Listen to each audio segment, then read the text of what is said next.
live longer, feel better, have more peace, look at life a whole lot better. It's completely free. You don't have to sign up to any plan. You don't have to pay any money.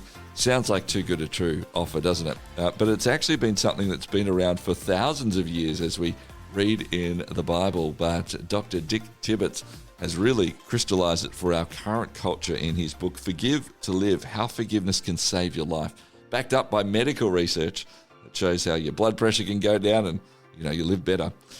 He has written this, and it's a 10th anniversary book he's put out, including some new updates around self-forgiveness, which we're going to talk about in this conversation as well. You have joined such an important conversation on the podcast today. Please like, rate, review, share this podcast with others, give it 5 stars. That helps the algorithms get out to more people. It's always for free, but we just love getting these stories out to more and more people. All right, let's get chatting to Dr. Dick Tibbits. Dick, thanks so much for your time. It's a joy to be with you, and it's fun to work with someone halfway around the world. It is great to have a chat to you, and especially someone who has dedicated so much of their time to understanding this idea of forgiveness. And whether you have sort of a faith perspective or not, I think we all understand that we need to forgive in some way, shape or form. Before we get into some of the details in this book, talk to me about why for you did you suddenly get so interested in forgiveness? Well, I worked at a hospital, Florida hospital in Orlando, Florida, and they partnered with the Walt Disney World to create a healthcare system or a hospital called Celebration Health. And the notion of that hospital was to offer healing interventions based on the whole person, body, mind, and spirit. And what I discovered was spiritual interventions were very thin. I mean, other than a chaplain praying with a patient, there wasn't much we did. And so I designed a study teaching people with high blood pressure, referred to me by their physician, how to forgive as a way of managing their blood pressure. And as a result of doing that study, was able to demonstrate both clinically and statistically that forgiveness is a very helpful intervention to help manage heart disease. Was it something that when you first started that you thought this would be the case, or was it more well, let's give this a shot and see if this actually makes a difference? Great question. Actually, some research had been done in front of me, research showing that anger is a risk factor for heart disease. And that work was endorsed by the American Heart Association, the National Institute of Health, various organizations in Australia also identify anger as a risk factor for heart disease. So my unique contribution was, how can we help people reduce anger in an effective way? And I believe that forgiveness, once we understand it, is a very effective tool to help lower my resentment, my hostility, the hurt that I've experienced from others, so that I can move on with my life. And one of the extra pluses is it can also improve your health. One of the things that you tell beautifully in the book, and obviously in any of the speaking you do and the work that you've actually done from it, is that sort of the outcome of that is this great practical living. It's this idea of the lower blood pressure and better ideas, but there is sort of this idea of a path that's needed to get there, as it were, and it starts with recognizing it. And there's a number of different ways that you've said, well, this is how we have to actually start recognizing it. From your perspective, how self-aware does somebody need to be to start realizing, actually, I might need to go on a path of forgiveness? Or is this something that just by somebody saying it to them, hey, you should do a path of forgiveness, they can start walking down that? Yes. Well, forgiveness is not the first thing that comes to our mind when we've been hurt by somebody. And so part of my message is that needs to come into play. You need to consider that. You need to think about that. And so when I taught this program, I had to teach people how to forgive because people had no idea how to do that. And so how do you teach that? You know, in church, we hear sermons that we should forgive. And so we walk out saying, yeah, I probably should, but what do I do? And so part of my task was to break forgiveness down into very clearly defined cognitive behavioral steps where I can think about something and then act on it and do it in a way that makes sense, that translates easily, and that people can go out and do. And so that was really the bulk of this book is, how did I teach people how to forgive? What are the steps? What do I do? Where do I begin? And so once you realize that you're carrying hurt from someone who has said something about you, someone who has done something to you, and you don't know what to do with it, and it repeats itself in your mind over and over and over again, I want that person to consider forgiveness as an effective way of dealing with one's hurts, pains, resentments, and struggles. Um, you talk about a number of different topics in the book. We obviously can't go through all of those today, but one of the things that you do talk about is a grievance story, which is quite an intense description. But I think you just so beautifully explain it. Could you help those who are listening, watching now to understand what we mean by a grievance story and why actually that's a really important part of us needing to go on a journey of forgiveness? Well, grief, we all know what grief is. When we lose a loved one, we grieve the loss. Well, a grievance story is really a story in my head about losses in my life. Loss of self-worth. Somebody puts me down and all of a sudden I'm feeling like I'm damaged. Loss of a job. Someone can say something about me that hinders my career. Loss of a special friendship because someone said something hurting to me. And so when I have these losses, the story becomes embedded into my head so that I think about this over and over and over again. Think about your situation, to my audience that's listening today. Someone says something bad about you, and right away you're playing in this tape in your head. Why did they say that? What did they mean by that? What do they have against me? And the hurt and the anger gets played through over and over and over again. In fact, one of the things I say about grievance stories is they can be 1 day old, 1 week old, 1 month old, 1 year old. And yet when I think about them, they're just as real as the moment they happened. And it's these stories that get embedded into my thoughts. They become, I call them autoplay tapes. They just play over and over again. That if I don't do anything about it, they keep repeating themselves. And here's what I want our listeners to know, that a grievance story is not just a thought. It is also an emotional reaction. I feel that grief. I feel that hurt. I feel that loss. And one more step in that puzzle is not only do I feel it, but my body reacts to it. My body actually produces hormonal messengers that signal my body to the emotion I'm feeling. So if I'm feeling happy, it releases endorphins into my bloodstream, and they give me this sense of well-being and happiness and joy. If I'm angry, my body releases cortisol into my bloodstream, which stresses me and elevates heart rate. And so one of the things I want our listeners to realize is that this grievance story not only plays in your head, it plays throughout your entire body. And I think as you do describe it, everyone's like, oh yeah. And as I was reading about the grievance stories, I thought of something for me many, many years ago in a work situation of somebody who hurt multiple people. And the final time I was reaching out to try and look after this person, and they just tore me apart for trying to look after them. And have literally never heard of them since. In fact, they've gone and deliberately hurt our organisation again. And so, whether it's big or small, whether it's from years ago or not, you can start playing out those stories. As we do it and we sort of identify we have that, it does lead to a space essentially of, well, what are we going to do with that? Okay, we have a story. I've identified a bit of that story. What am I going to do? And the opportunity is to just stay with it, right? And we've all probably seen people who literally decades on, and we've heard the stories of families who still won't talk to each other or whatever, because essentially these grievance stories have continued and they've never actually dealt with it. So your thesis is actually the way is forgiveness. Before we get to how you actually start doing that, is there any other way that you see, or is actually forgiveness the only way to get through that grievance story? So the question with the grievance story is, what do I do with it? How do I resolve it? And so I start by saying, something needs to change. The person needs to apologize. The person needs to do something, make restitution. And so I go down that pathway hoping it will get fixed. Well, if the other person cooperates, it may happen, but what if the other person doesn't care? What if they've gone on with their life? It's not bothering them, it's bothering me. And so my first attempt to try to fix it, to correct it, to get an apology Once I realize that's not going to work, then I tend to default to some type of revenge. If nothing more in my mind, I'll get even with you. I'm going to do something to fix this.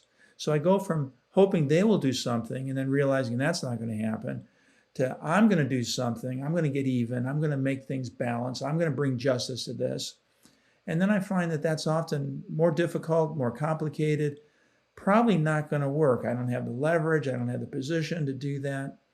And so then I come to probably the third step in the line, but really the most important step, the one that really works.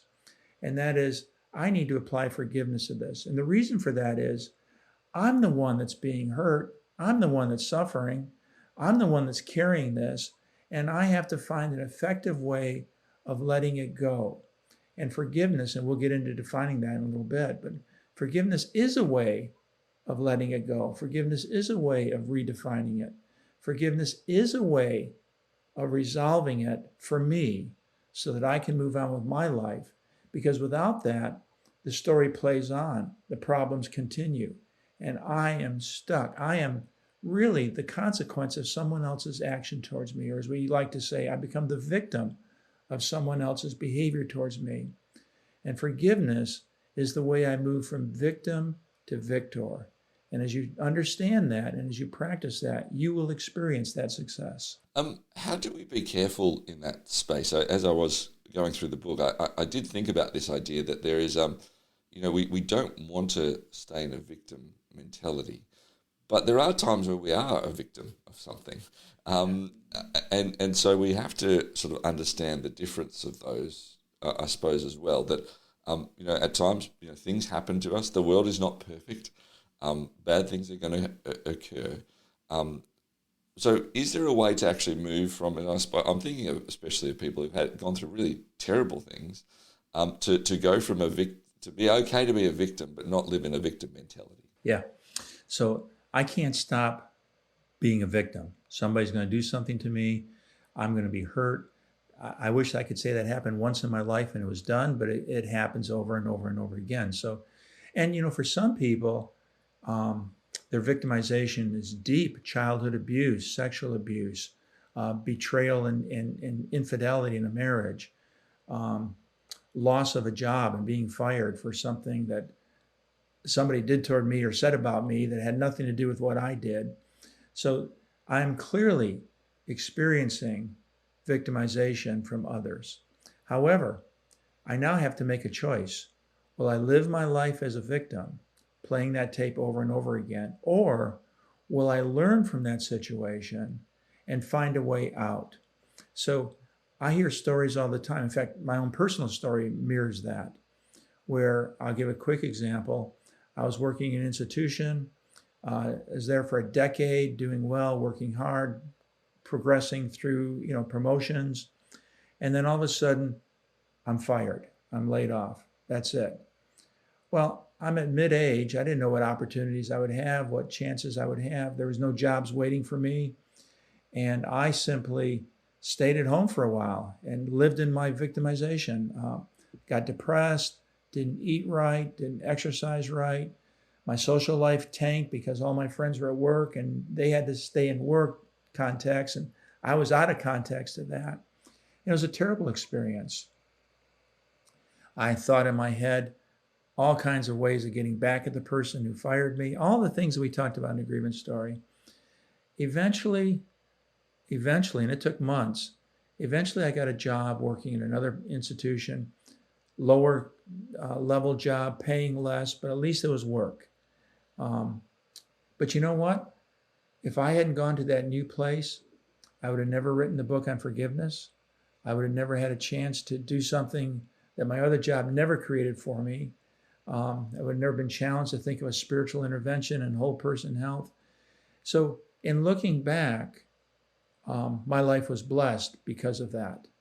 So what I want to encourage people is if you're on a road of pain, and we get there, and we will get there in life, you have to ask yourself the question, do I want to stay here or do I want to move on? And that's the difference between being a victim and being victimized. I'm victimized when I stay there. I'm a victim when someone does something to me. So I want to encourage people that if you have been victimized, if you have been hurt by someone else, you have a choice to make. Will you live out that life and play that life over and over again? Or will you learn from that experience and move on to something better? And that's the decision that I believe forgiveness will help you to move on.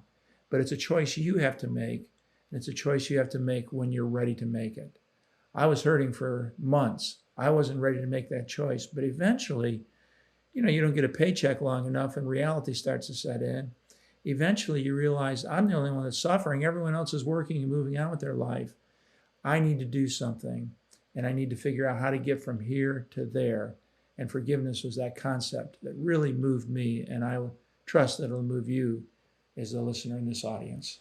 And I think it's important we're not trying to say that therefore says that abuse was okay, or whatever happened in the past was okay. It's very different, right? Forgiveness is not about saying that was okay. You're very clear in the book as you talk about that too, Dick, that we're not saying that means it's okay, but it is a way that we can then start moving forward as well. Some of the concepts we have for forgiveness really aren't forgiveness. So forgiveness, one of the most common statements we have is forgive and forget. If I forgive, I'll just forget it.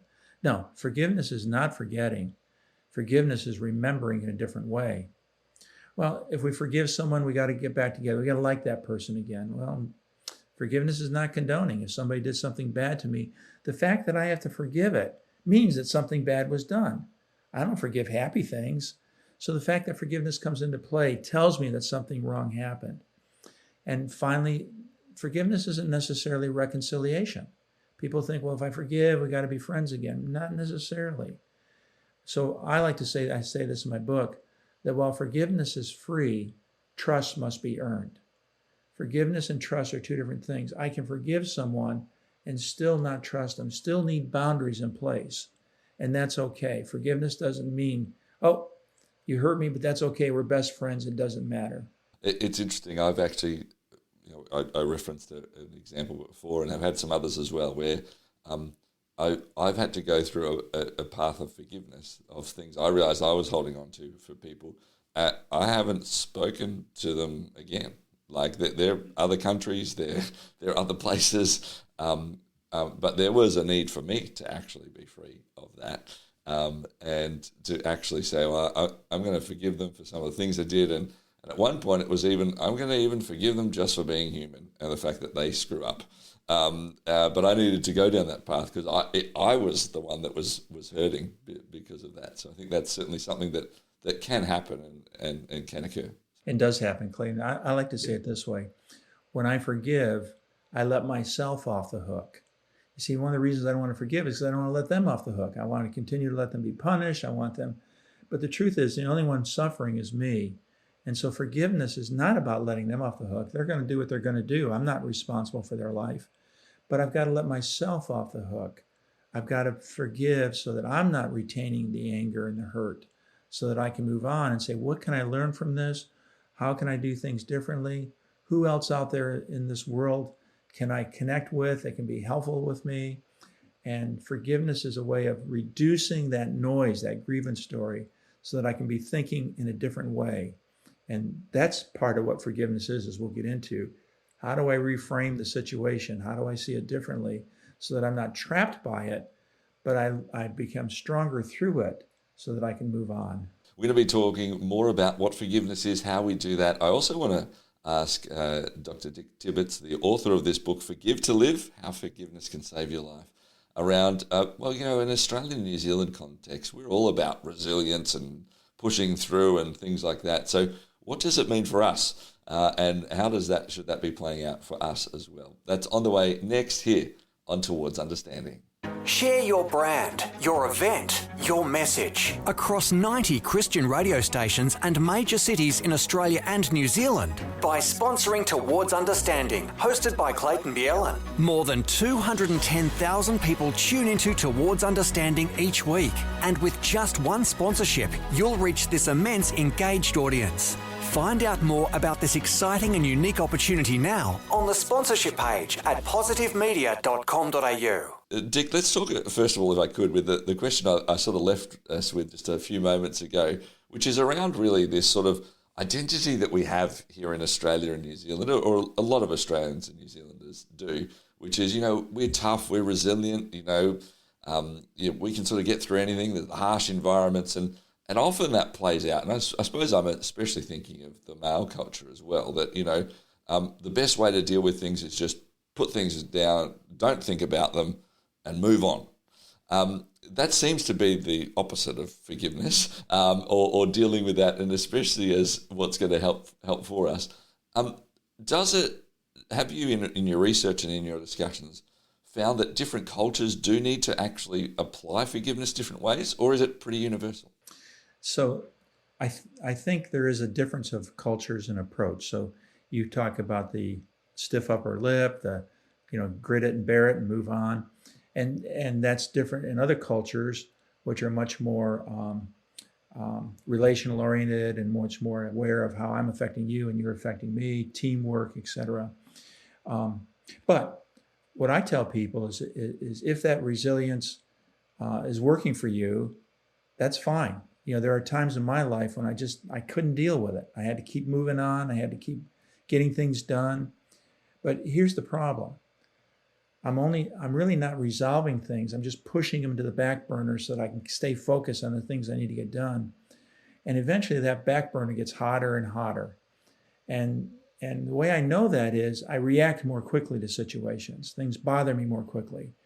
And what that means is I'm tapping into that pool of what I've suppressed and repressed and pushed down. So if you need to be tough to get through something, more power to you. But if you feel that heat, that pain, that recurring story, then that's a clue that you need to back up and you need to find that time to forgive. Viktor Frankl, who wrote the book Man's Search for Meaning, his life was thrust into a concentration camp and in the worst of circumstances. And so he observed some people just try to plow through it and get through it, but they couldn't escape it. It was just too overwhelming. And he said, you know what? He said, in this environment between stimulus and response, we need to spend time reflecting. What can we do with our lives? What opportunities do we have? This is my situation. I can't control the world. I can't control everything around me, but I can control my inner life. And I think it's that reflection, which is a part of resilience. It helps me to kind of get a perspective on things. So yes, while some people take things more head on, other people want to process more. There are those cultural differences. At the end of the day, I can't escape what lies below the surface because it will surface. It will come up at the most unexpected times. And so I want to encourage everyone that when the time is right for you, when you're feeling this resentment, this hurt, this grievance story, if you will, that it's a reminder that I have some work to do. And I call that work forgiveness because it comes from a rich tradition within religious groups and spiritual organizations that somehow, if we're going to live together in an imperfect world, we're going to have to figure out how to move beyond the hurts and pains. And forgiveness is what has worked over the centuries. Let's talk a bit about, we've mentioned it a few times, and we've started sort of defining what forgiveness is and the depths of it, but maybe let's get a bit deeper into that. What do you actually mean by forgiveness when you're encouraging us, okay, well, if that's those moments, we need to forgive someone and go through a grievance story and understand and then actually step into forgiveness? So defining forgiveness is like defining love.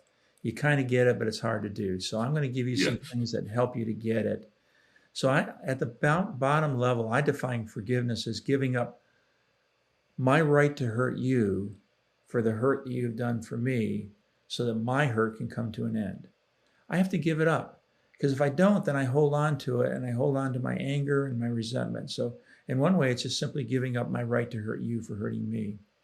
Another way of defining it is I'm giving up all hope for a better past so that I can have a better future. You see, when I don't forgive, I am really stuck in the past. I keep playing what's happened with no way out. And so in some ways, I became chained to the past that other people have done to me. And I see this so often that people live in an environment of entrapment that my life could have been better, but this is what happened. And so I say forgiveness is giving up all hope for a better past so that I can move on. In the simplest way, Forgiveness is letting go rather than hanging on. And forgiveness is a process of letting go.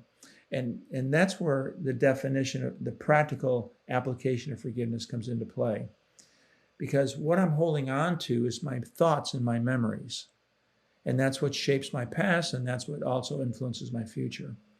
Forgiveness is a process of reframing the past. And here's why. If I like someone, I tend to notice all their good characteristics. And this is where we get the notion love is blind, right? When you're in love with someone, all you see is the good points, no matter what someone else says to you. So my daughter was dating her boyfriend in high school. I'm going, there's some things you need to be paying attention to here, and she wasn't. Love is blind.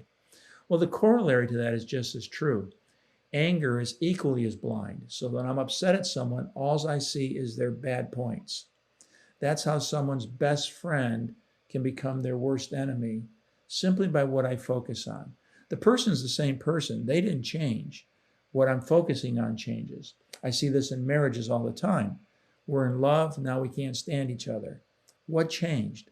Well, what changed is what I'm focusing on. And so forgiveness is a very practical process of reframing how I see things. Adding things to my picture that I eliminated because I'm upset. Recognizing that the person that I'm upset at, yeah, they did some things that were upsetting to me. Yeah, they've got some bad characteristics, but they also have some good characteristics. I wasn't totally off base. As I begin to see the good and the bad in everyone, I begin to get a different point of view, a different frame of reference. Remember, how I see things really depends on my frame of reference, my point of view. And so forgiveness really is reframing. It's bringing the good in with the bad. I'll give a biblical illustration of this for our Christian audience. When the Roman centurions were nailing Jesus to the cross, it's interesting how he reframed that. Rather than being angry at what they were doing, which is probably what I would have done, he says, Father, forgive them. Why? Because they don't know what they're doing. They don't understand the larger context. And so reframing is not only mixing the good and the bad so it's not all bad, but it's also enlarging the frame of context. It's seeing the bigger picture. It's realizing that this event is an event of time and history in one point. It's not all the points. It's not everything. Oh, it feels like everything. I may be making it everything in my head, but it's really not. And there are other things I need to allow into my life to reframe, to enlarge the frame of reference, so that I can now see multiple options in my life as opposed to being locked into one event. Yeah. You put a beautiful, really simple illustration, a literal illustration in your book around that, this idea of, zoomed in someone crying and you think, oh, well, what's that going to be? Like all you see is a face crying and you feel empathy. Then it zooms out a little bit more and it's that same face crying behind bars, and straight away you're like, oh, well, probably deserved it. And then it zoomed out again and you realised actually someone's filming it. It's a movie set. And so what do I feel about that? And just a simple illustration made me, I was just off wondering about how do I reframe things? How do I look at things in different ways? It really is quite remarkable. The opportunity to keep stepping back if I can, to try and understand as much as possible. It doesn't necessarily mean it's going to be okay. I'm not excusing things, but I'm just trying to understand. And that's, I think, super valuable. It certainly was a great point that I took away. Clay, that's a good point. So in my situation, when I was let go, I could only look at my boss through eyes of anger and hurt. And while I enjoyed him, we had a good friendship, now all of a sudden I don't want to talk to him. Well, it's funny how the Lord works. So when I left that place and went to another place, after I did some research and worked in the forgiveness book and everything else, the organization asked me to be the vice president of human resources. Well, now all of a sudden I'm having to deal with people every day who are being laid off of work.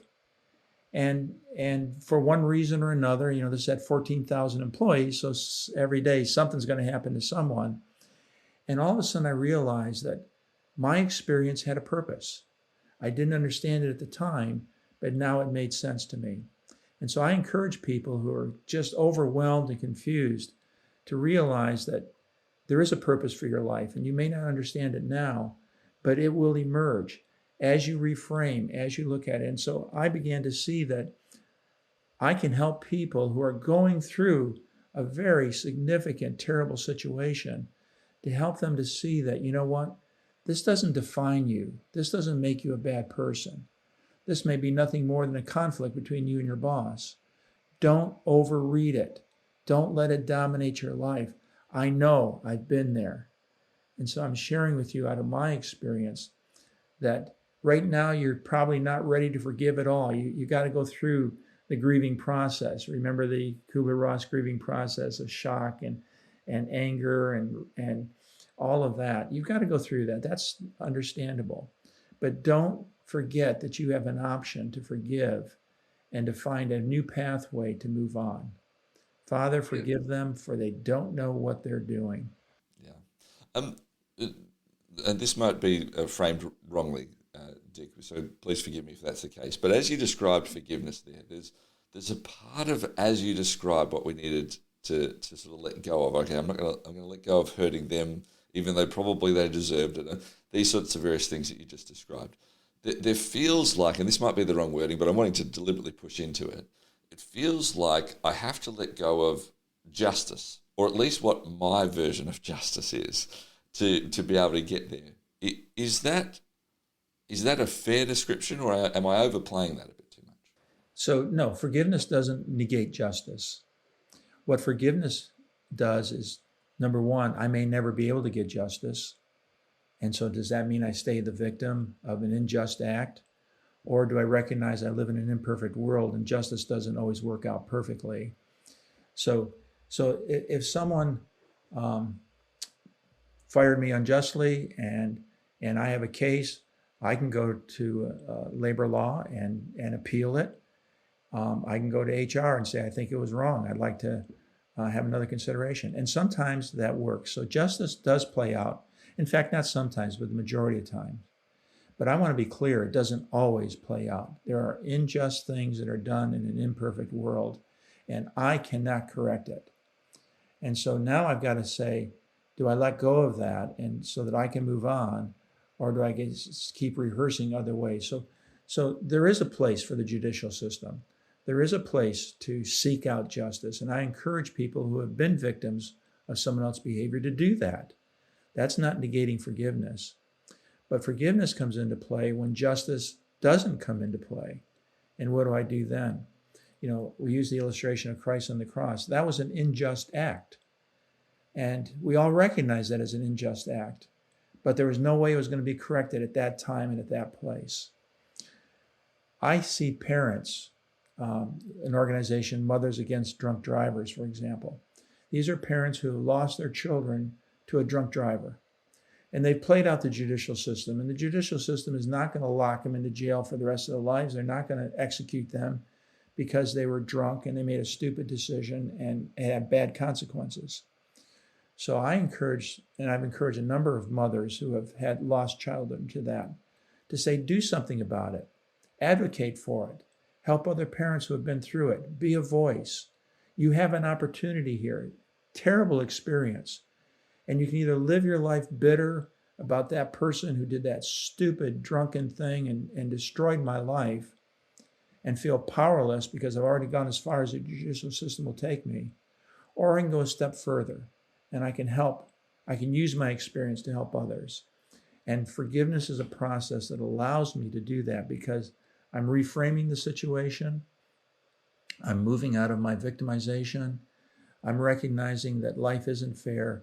And that forgiveness is a tool that all throughout history, you read stories in the Bible, stories in history, where people who couldn't get justice, couldn't correct something terrible happened, discovered forgiveness and was able to move to a new place in life.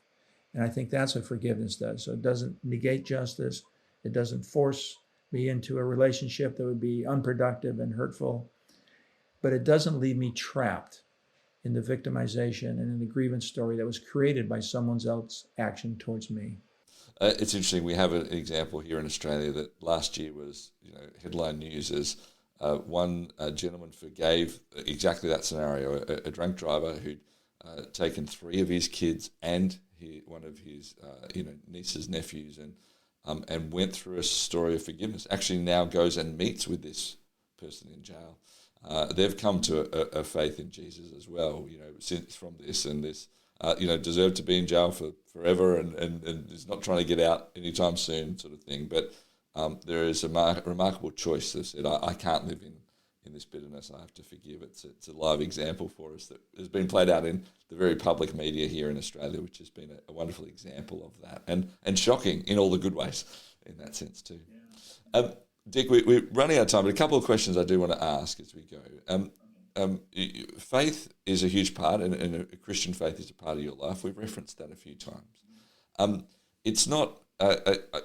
My sense is, as I've lived a life of following Jesus for a long time, that I do feel like that's an impetus. I should be forgiving. He's called me to do that. But forgiveness is not just for people of faith, is it? No. Well, so there's several dynamics of forgiveness. One is there's my relationship with the Lord, and I am a sinner, and I need to be forgiven. So the way I learn about forgiveness is that that God was the first forgiver, and he forgave us while we were yet sinners, right? So that's one element. That's a very religious element. That's between me and God and how I deal with the sin problem and find faith in Christ. There's another level, and that's in the human level, and that's one to another. And the problem is, if I don't forgive, eventually there's not going to be anybody left in the world to be friends with, because people always hurt. And so what do I do with that? Can I learn from the way God has forgiven me to be forgiving of others? And so there's a couple of little phrases that are memorable that might help you remember it. In my book, I say, you simply cannot swallow a poison pill and hope the other person dies.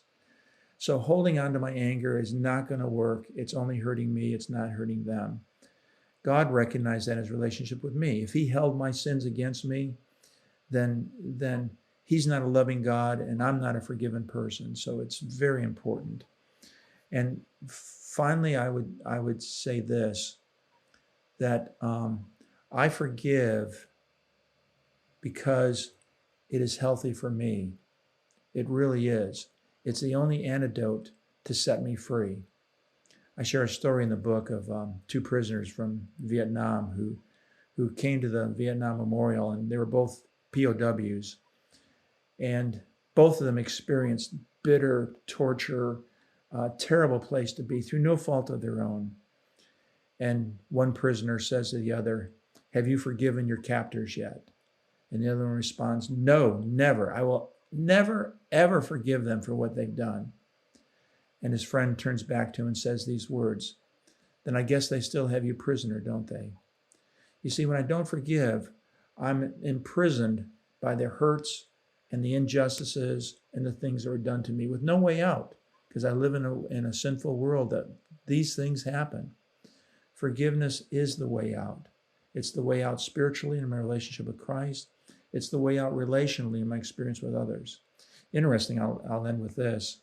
The boss who let me go, who I never want to talk to again, well, the Lord has a strange way of making things work. 7 years later, guess what? He gets a job in the same organization that I'm working in, and he is higher up in the organization than I am. And I'm going, oh no, here we go again. No, I said, I'm not going back down that road. So I made an appointment with him and went up and talked to him. And I said, I'll just call him Jerry. We'll make up a name. I said, Jerry, I need to talk to you about my feelings towards you as a result of the decision that was made when I was let go. He says, boy, am I glad you brought that up. I didn't know how to broach it. I didn't know how to talk about it. He says, I didn't want to let you go. The board said we had to reduce our FTE count and gave us a number. And we sat through and processed that, and we hated to let you go. But when we looked at the positions we had, your position wasn't essential for the organization. It wasn't because of you. It wasn't because we didn't like you or you're doing a bad job. The board had dictated to us that we had to reduce our FTE count. And I want you to know I'm sorry I did that, but I had no choice.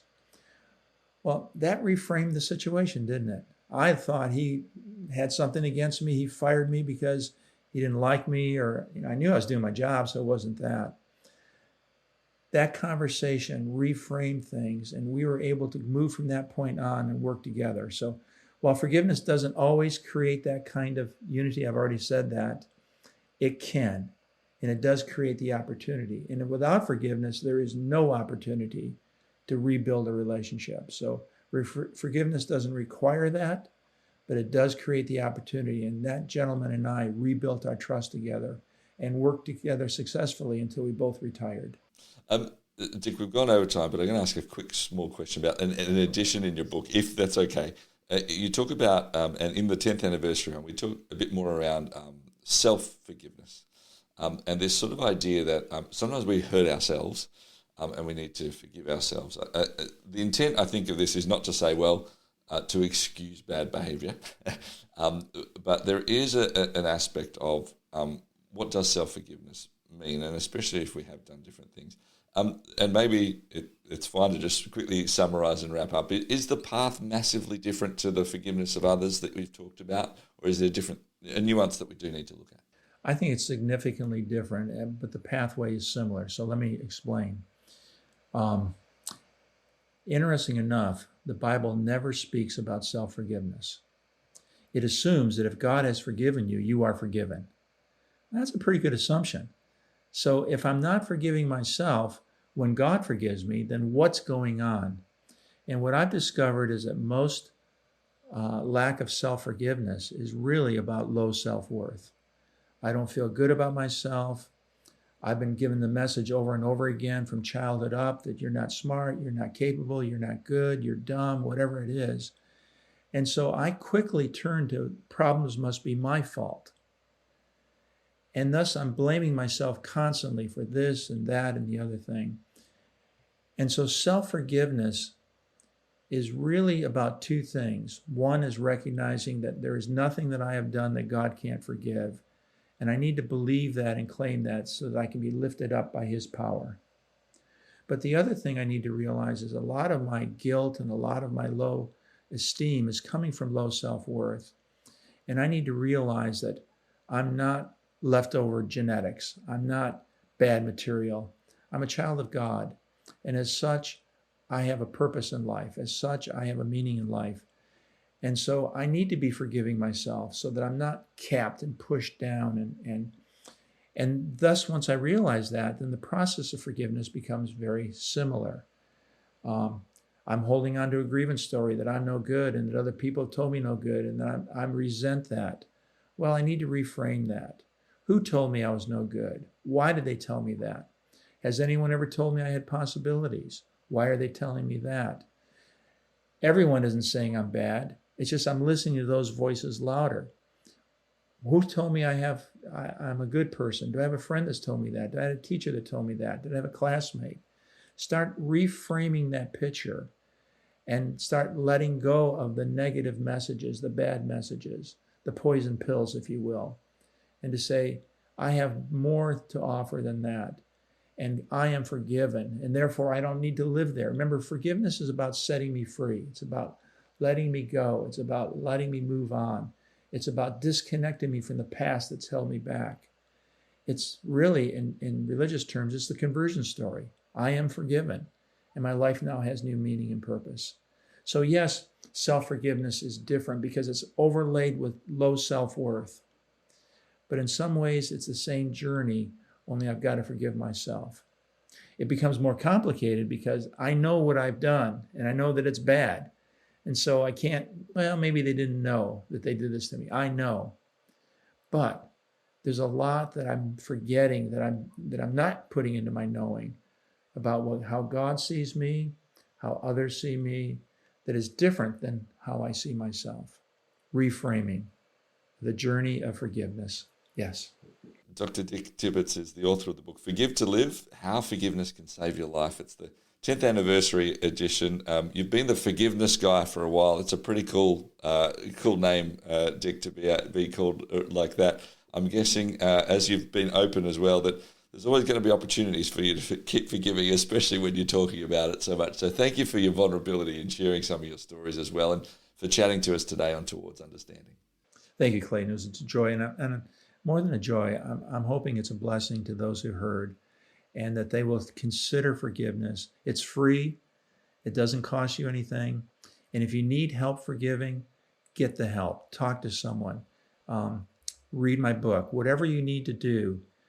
Don't give up, because forgiveness works. I've seen too many, hundreds and thousands of people who have gone through forgiveness training, who have learned about forgiveness, change their lives. And I want to encourage our listeners that it can change your life too. Dr. Dick Tibbits has been my guest as we've headed towards a better understanding on forgiveness.